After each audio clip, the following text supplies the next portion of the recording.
Hi, and welcome to part two of this time-lapse version of how to draw a Maine Coon cat in soft pastels.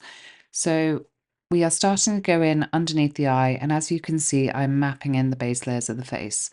I like to map in the basic shapes and the direction in which the fur is going with the soft pastels to create a base to be able to work on top of. I use it as a map, a guide. It's a way of seeing what I'm doing next so that when I get to the next part with the soft pastel pencils, I'm not feeling completely lost. It also sets the undertone for the piece as well, because whatever colours you put down in this stage are going to have an impact on the colours that go on top, because they will be able to see through and affect the tone of those colours. So I'm going in with the pastel pencils now, and I'm just starting to build up the base layers. If you joined us for part one of this tutorial or for the time-lapse version of it, you'll know that this sheet of pastel map wasn't particularly behaving. So the way in which I'm building up the layers is to put lots of layers down together and then softly blend them in. It's difficult when the paper is like this to be able to see the details because it's quite grainy. So you need to sort of gently and softly build up lots of layers together and make that soft sort of impression rather than relying solely on the highlights that go in at the end. So you still want those highlights, but they're not going to pop off the page as easily as they normally would.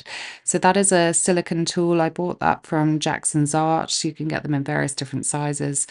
But I really like them for blending the pastels in together because they create a really soft finish. So especially when the paper is like this and the tone just isn't right because of the grain, it really, really helps to soften it out. So you can see I'm building on top of that base layer and I'm going in with my various different colors and working up to my highlights. So I'm doing the same thing that I normally would, but you can see I'm going into that highlight then as well with the grays, with the browns, with the purples.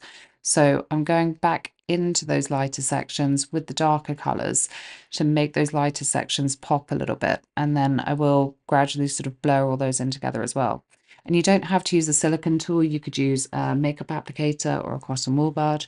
Or what I quite often do when it's like this, I use the pastel pencils themselves to blend it in. So you're using those pencils to create that sort of soft blend. And you can see that the colours around the mouth, there's lots of different tones in there, but I've used the purple quite a few times. I've used some yellows, some greys, some browns. I just went in with a green. There's all sorts of different colours in there. So make sure to really study your reference photo to see what colours are actually there, what you're actually seeing. And then I'm starting to go in and do the cat nose, and you'll see there's a little sort of diamond shape in the middle of the nose.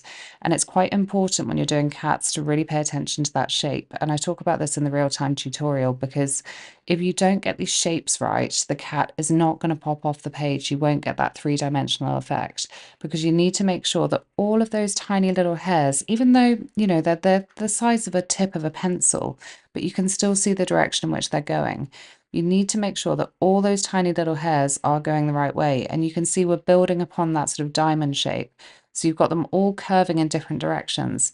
And as we're putting in more and more detail, you can see that that is really starting to pop off the page. And it is because, well, we've got the tones right, we've got the shadows right, but we've also really got that direction correct.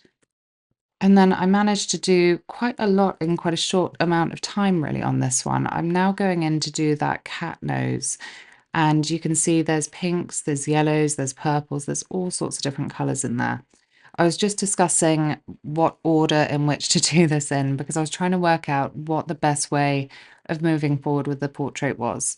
And I decided to do that top corner because it was made the most logical sense so that it's something I wasn't going to lean on and it made sense for how the portrait flowed to make it all sort of come together. And I've done this in very much the same way as how we started off this tutorial. You've got those soft pastels going in to do the base layers. I've mapped out my colors, I've mapped out my directions, and then I'm going in with the pastel pencils on top and I'm just refining those layers. So I'm starting to get in more of the direction of hair. I'm starting to get in more of the color that you're seeing. So I'm working from dark to light again. And I'm trying to deal desperately with that grainy effect of the paper because it was driving me mad, I think, at this point. And so you can see I'm going in with the darks in between the lights and I'm sort of flicking between those colors. I'm just going back and forth a lot to be able to still get that really soft appearance when the details were coming through quite grainy. And you've seen I picked up the silicone tool again because it was such an invaluable tool for this, just to sort of blur those colors together and keep the softness. So I hope you've enjoyed this. I hope it's been helpful. Please do check out my Patreon channel for the real-time tutorial if you want to draw along.